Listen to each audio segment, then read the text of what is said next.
بسم الله الرحمن الرحيم. إنا أرسلنا نوحا إلى قومه أن أنذر قومك من قبل أن يأتيهم عذاب أليم. قال يا قوم إني لكم نذير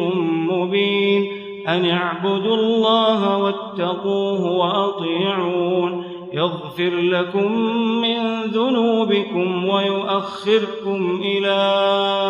أجل مسمى إن أجل الله إذا جاء لا يؤخر لو كنتم تعلمون. قال رب إني دعوت قومي ليلا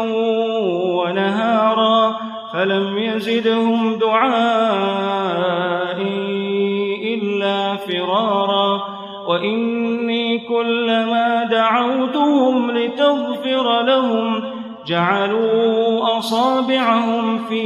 آذانهم واستغشوا ثيابهم وأصروا واستكبروا استكبارا ثم إني دعوتهم جهارا ثم إني أعلنت لهم وأسررت لهم إسرارا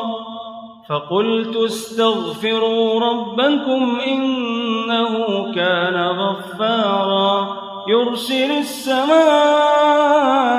عليكم مدرارا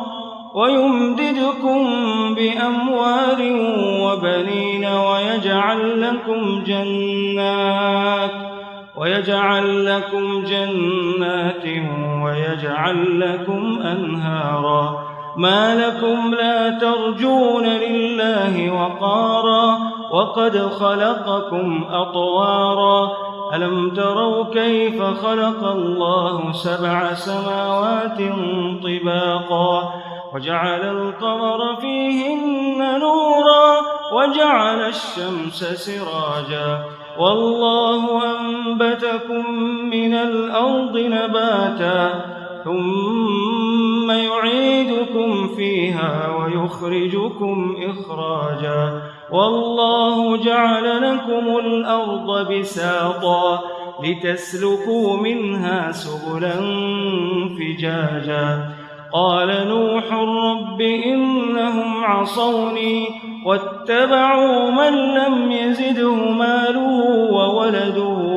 إلا خسارا ومكروا مكرا كبارا وقالوا لا تذرن آلهتكم ولا تذرن ودا ولا سواعا ولا يغوث ويعوق ونسرا وقد أضلوا كثيرا ولا تزد الظالمين إلا ضلالا مما خطيئاتهم أغرقوا فأدخلوا نارا فلم يجدوا لهم من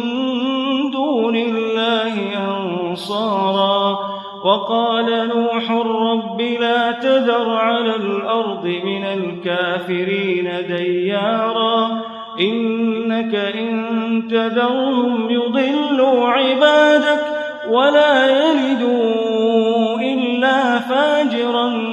كفارا رب اغفر لي ولوالدي ولمن دخل